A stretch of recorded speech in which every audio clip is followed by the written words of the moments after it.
Familia, welcome back. Episode 198 with Rico over here and Mr. Smooth right here in the house.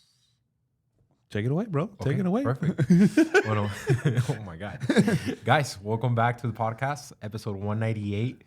How many Rico recaps have we? I don't know, but it's been a lot of them. Oh, okay. Back half. About half of the back half of the show. So this might be like right around 50. Oh my God, that is crazy right now. Right around 50. Actually, I'm curious on that number now. It's Let probably- me take a look at that. I don't think it's 50, but it's probably 40 something. Okay. I would say so. We'll take Just a look because at you it. said that, it's probably like 60. Right. 62. Right. We got to be humble, you know?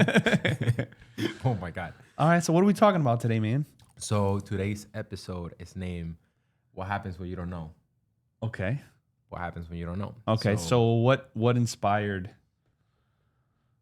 when you don't know? So did something happen that was embarrassing or something that you were in a situation when you didn't know and then you learned the hard way or what?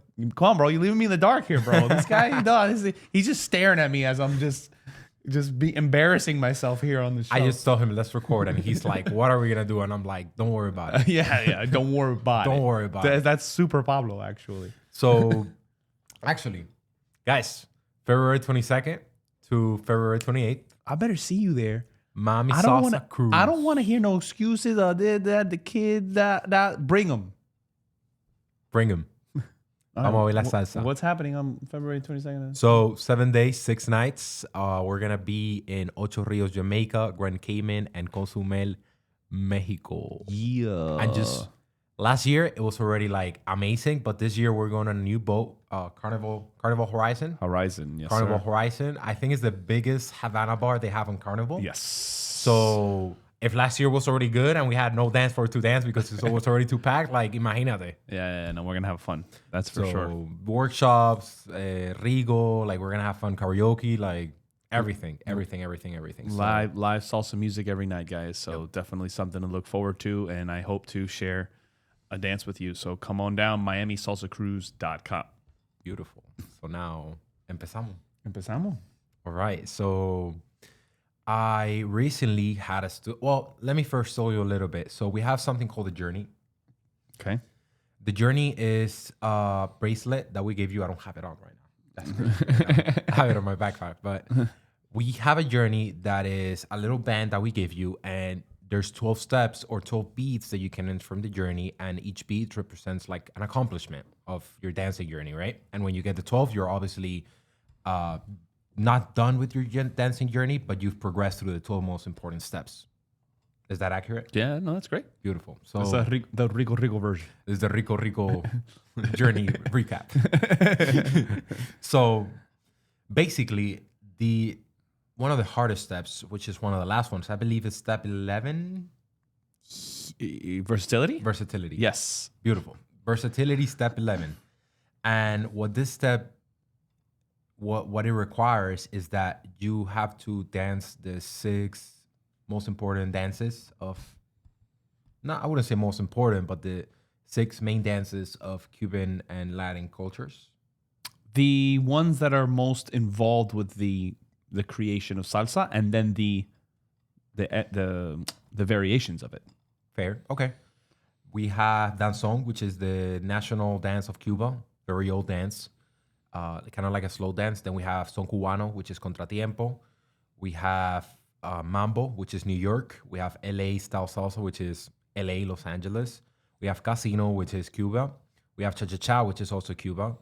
We have cumbia, and that's pretty much it. You nailed them. Cumbia is more like South American. Okay. So we have those 12 steps. We have those 12 steps, and that's the 11th step, versatility. You gotta be able to dance the 7 dances. So I had a student recently that his name is Edwin, and he's like, hey, Shout bro, out Edwin, shout Puerto out to Rico. Edwin. Rico. So he wants to get the versatility step recently. And why is this amazing? Because recently he's gotten like 3 or 4 steps in like 2 months. Like it's something crazy like that. It usually takes longer, but intention is powerful. Yep. And I've been doing kind of private with him, and it came to mind that when you want to develop as a dancer and when you want to become a dancer of finer tastes. Wait. We're drinking our tea with our pinky up. Yes. For those of you listening in audio. So, finer tastes. Oh, you danced the casino. Well, I danced the cha-cha-cha. Thank you very much. Oh my God. When you wanna become someone who knows what they like and they don't like, you need to try everything. You need to try the extremes, the other extreme, the thing in the middle, the thing a little bit to the left, the thing a little bit to the right, so that then you can, all the facts and the info, and then you're like, okay, I like this, I don't like this, and I kind of like this, but I like this better, And that's exactly what the versatility step does to you, because it gives you slow, it gives you fast, it gives you different timings, it gives you different styles, it gives you different energy because the music is different. It gives you a little bit of everything. And then even though the objective of the step is more like, if you want to be a complete dancer, you need to be able to at least dance everything to a basic level. The second benefit that I see to it is that you're able to figure out what you like and you don't like.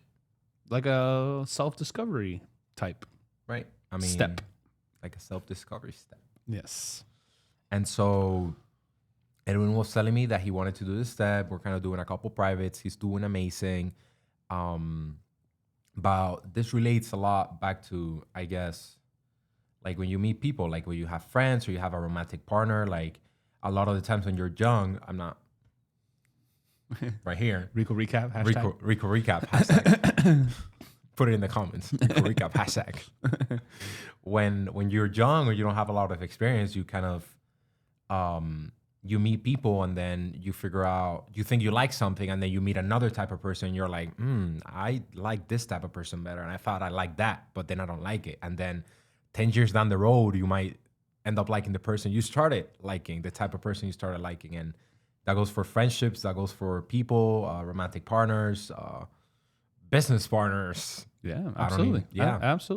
Absolutely. You even find like qualities or things that you didn't even know existed or that mattered. So, I mean, I guess you could provide, like, you could say more insight on this. You're smiling right now. No, this is wonderful. I just, kind of like how you were doing with me. I was just, you're just letting me talk, Appreciate it. Just keep talking. Yeah.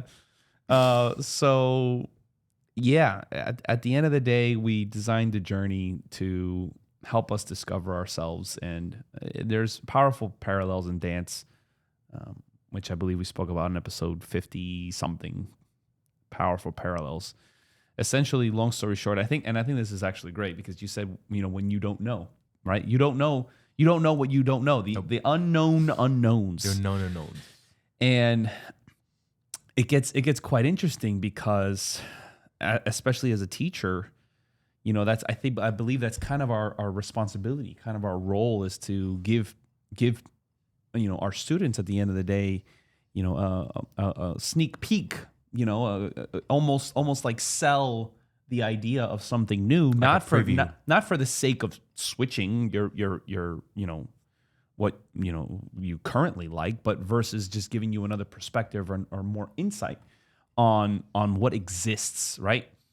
If you only know that blue, red, and yellow exist, then you may never realize that your favorite color is green.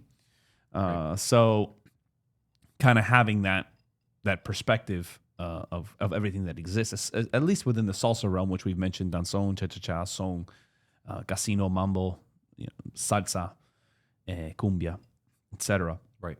Kind of gives people an overall idea of, okay, now I first of all, I understand where things come from now, right? And then to be able to discover exactly what it is that you are a little bit more connected with. I mean, I started off, casino, but I feel that my soul lives in cha-cha-cha, and I love the contratiempo. I love the swing that it provides. But it wasn't until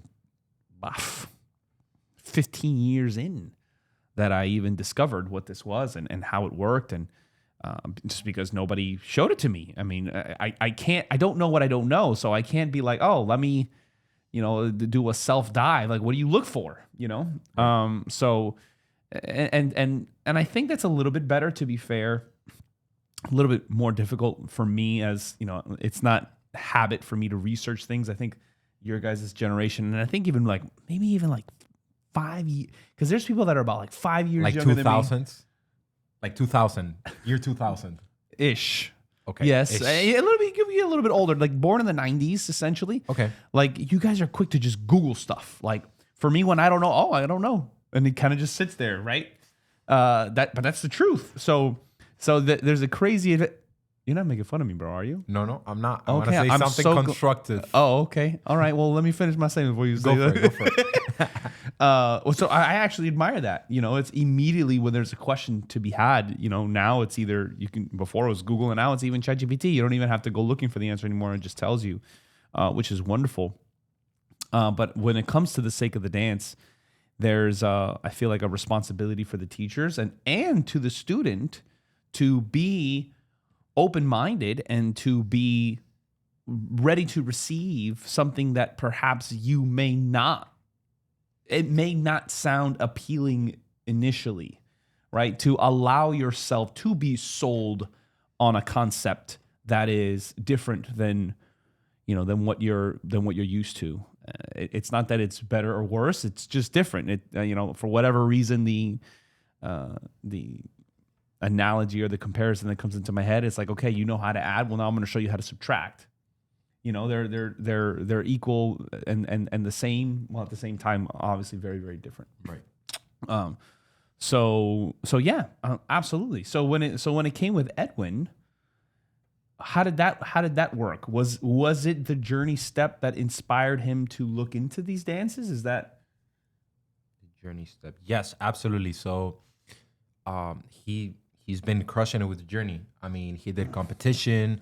Then he danced with two ladies. He already did his humility one, which I think is dancing as the opposite role. correct? He's like 8 steps in. Like he's doing really, really, really good. So now he's kind of he's doing his structure certification. So that means that he's also gonna get that journey because he has to teach a class to be able to earn that one. Right. That step, not journey. The point is that I think he has the only one left after these two. He's gonna have 11. He only has the performance. He has to do a performance. And I'm not gonna say anything, but ... Right. Well, there's plans for that essentially at the end of the day. So 100%. So I guess what would you say, you know, for yourself, one, and then for people upcoming in their salsa journey, their dance journey, or whatever else they're doing in their work or in their relationships, how do you approach the unknowns? How do you approach the things that you don't know? What would you say to that? Well, I'm gonna go back to a point that you made, and I do agree with you, but I also want to give your generation some credit. Okay. Because he's so sweet. no, Thank you, Paulino. oh my god. But you were kind of saying that the people of my generation, kind of like 2000s, the 1990s, late 1990s, right? Yeah, they're quick to Google stuff, and of course, I feel like that's a good trait because obviously, if you have a doubt, and we're in a generation where you want to know something, like you just go to Google and it can tell you 99% of your questions. But things like how to navigate a dance, or when you're with a partner, how long do you look them in the eyes, or when you're dating someone, like hard decisions about dating people, like how do you navigate that? And and the truth about that, which you gave me a knock in the head. I think so. Yeah, I think I see what you're saying. We're quick to try to Google everything, or what is this called? What is it called when you have work or delegate our thoughts, or like outsource our thinking? Yes. We're quick to I don't want to think about this. Let me just Google this or ask somebody else. And we have more practice improvising. Yes, we have more practice bullshitting. But that's the truth, man. Like, and I gotta get a lot of credit. Listen, part of my background is Cuban. Okay, the Cubans have an amazing skill at being able to just constantly sell themselves, even if it's ideas that they're not necessarily an expert on, but they can represent themselves confidently and in a way where they can sell. And I'm using that word, but it's just ultimately the idea of not convincing others, but allowing others to believe that whatever it is that's being spoken about from that confident person is true. But I wouldn't even say it's that. I would even take it one step further. I would say that it's more like sometimes you're not gonna know what to do by getting more information. It's usually just about what you want and thinking about it yourself and figuring out what you want and even though I have amazing people around me who I can ask questions to if I have any doubts and stuff like that, like a lot of the times you just gotta decide yourself, and you cannot be asking questions to other people. You just gotta go from your own personal experience, however limited it is, because you're not always gonna know. So you're saying to go after those experiences, Of course, so that there's less unknowns, or as little as possible within, I guess, the time frame of which that we're living day to day. Exactly. And I was actually listening to the E-Myth coming here. Okay. Very good book. I would recommend it to everyone. But what the author said, I don't remember the name of the author. I'm so shit. No me acuerdo. No me acuerdo. No, yeah. No me acuerdo. It's okay, but I'm going to look it up, though, because that's necessary. Go ahead. Yeah, no, it's a great book. So one of the things he was saying, I'm in chapter 10, is that the only way for the technician, which is basically the person who is working with the nuts and bolts, who is actually doing, like the baker who's baking the pie, or the Michael Gerber. Yes. Michael E. Gerber. He's amazing. So it's like the baker who's baking the pie, or the specialist. Or the specialist, the plumber who's doing the plumbing to your house. The only way you're gonna truly master your craft and you're gonna find the unknown unknowns is just by mindlessly devoting yourself to your craft. And that's exactly how he said it in the book, or a very close version of how he said it. And basically what I'm saying with this is, like, if you want to get better at salsa, just dance more and do it mindfully. If you want to get better at, I like that, juggling, juggle more. Mete mano. Mete mano. Más pelota. Yeah. No, that's great. Practice. Yeah, if you want to get better with people, be it friendships, romantically, just do that more. Have more experience with it. I think that's the reps at the end of the day. And reps. And making sure you're... The fundies. And making sure you're getting the feedback. Because if you're just mindlessly doing, yes, and you're not... Check your results. Yes. You have a chessboard. If you made a wrong move and you lost, you got to figure out why you lost. Yeah. Or why you didn't get what you want. So Absolutely. Did that kind of... Yeah, no. That's great. I think it's overall, it's very difficult to navigate the unknowns. Well, I mean... Life. Yeah, which is essentially life, right? Life. So our confidence in being able to manage that, first of all, accepting, kind of getting into those experiences as often as you possibly can, so that there's less of that as possible. And I think it also has to do with, and I did one of the first episodes I did, respecting roots. That at the end of the day, wisdom goes a long way, in the sense of, like, we respect our elders for the sake of their experiences. Yeah. Like, they just have lived through more. They have seen more. So even if, let's say, for example, you personally know us, the younger generation, if we see them all, look at all the wrong decisions that they made.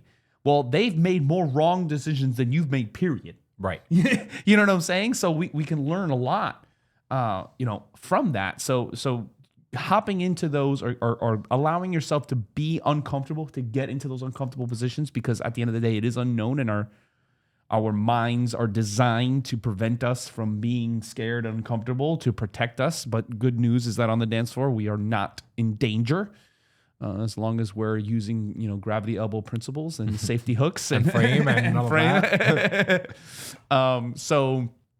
And then with that said, is being, confident as much as you can, and allowing yourself to get comfortable improvising in the moment. And again, as I've said before, I feel like the dance floor is a wonderful gym, a wonderful gymnasium, to be able to practice all of those things. But that's great, man. Absolutely.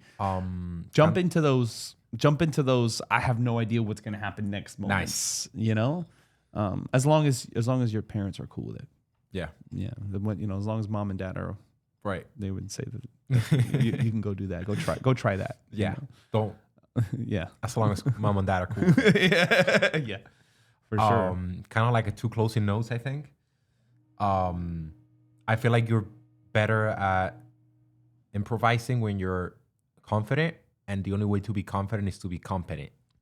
Competence, absolutely. So practice makes perfect. And I want to encourage you guys, especially new generation, 20s or teens. We don't scroll so much. Don't be on your phone so much, because the more you're on your phone and the more you're on social media, the more you're missing on regular life. And I feel like that's why people who are, I don't know, 25 behave like they're 18, because they've wasted so much of their life and they haven't like they're wasting time. Like if you're alive for 25 years and you wasted 3 of them being on your phone, then you don't have 25 years of experience. You have 22. And then I would even argue that it's less, because phones are a little bit, they make you a little bit dumb. But that's just my personal opinion. You can try it out and see how that works. Boom. Period. Mic drop. Appreciate you, brother. Thank you guys so much. Great episode. Yes, absolutely. Short and sweet. Hope to see you guys on Miami Salsa Cruise. Info on MiamiSalsaCruise.com.